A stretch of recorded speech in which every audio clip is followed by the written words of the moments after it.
ఏదో అనుకున్నాం.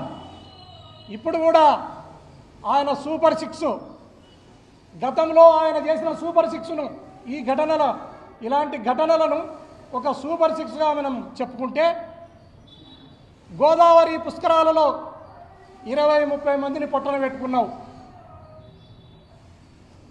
అదేవిధంగా కందుకూరులో ప్రచారానికి వచ్చి 8 మందిని పొట్టన పెట్టుకున్నావు.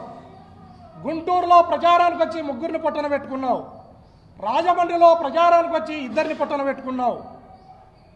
యువగలంలో మీరు తారకరత్నను పొట్టన పెట్టుకున్నారు.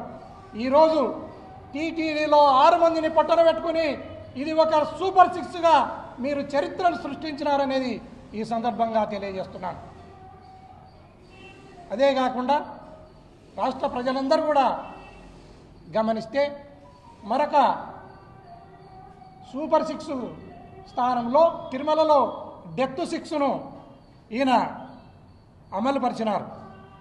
మల్లిక అనే అమ్మాయి, నాయుడు బాబు 2, లావణ్య 3, శాంతి 4, రజని 5, నిర్మల 6.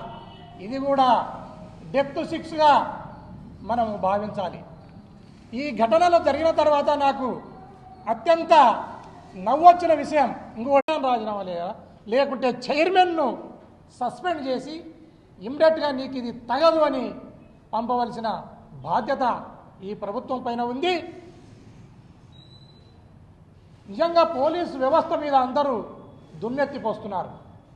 పోలీసు వ్యవస్థ యొక్క పాత్ర చాలా నామమాత్రంగా ఉంటుంది టీటీడీలో అనేది నేను అక్కడ డ్యూటీ చేసిన వానిగా చెప్తున్నాను. ఎందుకు ఈ మాటను అంటున్నానంటే, చైర్మన్ లేదా టీటీడీ ఈఓ, పాలక మండలి వీళ్ళందరూ కలిసి తీసుకునే నిర్ణయాలను ఫోర్సులేకి లేదా లా అండ్ ఆర్డర్ని చూసుకునే బాధ్యత మాత్రమే, గేట్లు ఎత్తంటే ఎత్తుతారు, ముయ్యి అంటే ముయ్యే బాధ్యత మాత్రమే పోలీసుది ఉంటుంది.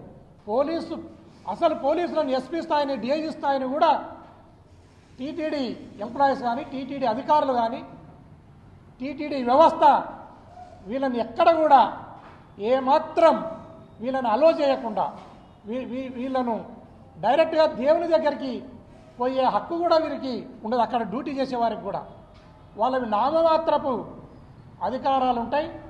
వారిని బలిపశులను చేయకుండా దీనికి నిజమైన బాధ్యత ఎవరిదైతే ఉందో వారిని సస్పెండ్ చేయాలి, వారిని శిక్షించాలని ఈ సందర్భంగా